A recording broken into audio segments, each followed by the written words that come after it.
Kids Health Watch with Dr. Sang is sponsored by Sang Pediatrics. Every month we focus on children's health with local pediatrician Dr. Nu Sang from Sang Pediatrics in Fresno. Dr. Sang, thanks so much for being with us this morning. Kim, thank you again for having me. We are talking about so many aspects of mental health today that we would like to share some insight and help families out there. There are so many different types, that we could talk about, but we don't have tons of time. So That's right. We're going to try to really focus on the pandemic and how it impacted children. And as a pediatrician, what have you mostly seen in terms of changes with your patients? Things have gotten worse. It was bad before.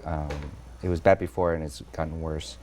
There are a record amount of children now hospitalized for mental health illnesses, and just downtown Fresno, we have tons of kids, more than asthma or heart disease or anything like that, being hospitalized for mental health illnesses. And so I wanted to come onto the show to try to give the audience resources and know that they're not alone and that maybe, we can help. Thank you. Yeah. Before the pandemic, what were you mostly seeing? Like the 2000s was very impactful for children's mental health, and maybe we got better at diagnosing it, and maybe we just, maybe it just got worse on its own. But suicides increased, and suicide attempts and ideation and all that was worsening right before the pandemic, and it seemed like the pandemic just had a collective trauma onto the society, and it just made things worse. What's ideation? Ideation is when you think about it. You fantasize about suicide. I see. Okay. And sometimes when they have a plan, they can be a danger to themselves or other people. Okay. Yeah. You talk about the pandemic. That certainly was trauma. It made things worse. So did you see then numbers of those things like thoughts of suicide and ideation and the such going up then in Absolutely. the 2.5 years? Absolutely. And that's shown by the statistics and the hospitals. The children's hospitals were filling up with mental health problems. And so much can come from the pandemic in terms of trauma, just the litany, it's just huge. So what have you seen with your patients in that? I think the former Surgeon General of California, her name is Nadine Burke-Harris, she summed it up best, and she said that the pandemic was unique in that it was a source of trauma, but it also took away means to cope with it. We weren't able to see grandma and grandpa. We were afraid to spread the disease to them. And so mitigation efforts were difficult, and we're social people, we're social animals. So we need social interaction. The fact that we're here now, we couldn't do this 2 years ago. We couldn't. We couldn't be in the studio.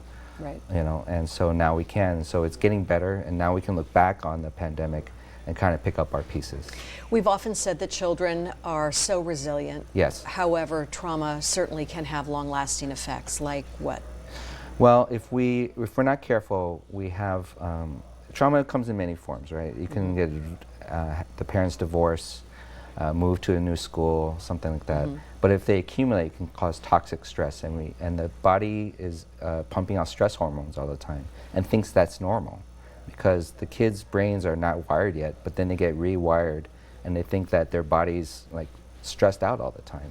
And if it goes into adulthood, it can cause things like heart disease, high blood pressure, asthma attacks, and suicides increase by 37 times if you have too many of these adverse childhood events. So what can we do? So I want everybody to know that you're not alone. These things happen. It's not anybody's fault. We don't want to put energy into assigning blame. I want everybody to go see their pediatrician, screen for these adverse childhood events, use the pediatricians and the doctors and the mental health professionals that are available in the area. Fresno State actually has a program, right? Fresno Family Counseling Center. They are taking new patients. I talked to the head, and he's happy to help. But also be a good role model for your children. Take care of your own mental health as a parent, and set a good example for your child, and they will get through this. Yeah, really talking about it and admitting, I've been having hard times, or these are some thoughts I'm having, and letting the children know that we are certainly not Iron Man, Right, everyone thinks they're superheroes all the time. We all watch these TV shows, But really being vulnerable, admitting that you need help is the first sign of getting help. Yes. Yeah. All right, taking that step. Thank you so much, Dr. Sang. Really appreciate your time. Thank you for having me on. Thank you. Well, again, if you would like any more information, or maybe you'd like to watch this segment again or contact Dr. Seng, just log on to kmph.com and click the tab labeled Kids Health Watch.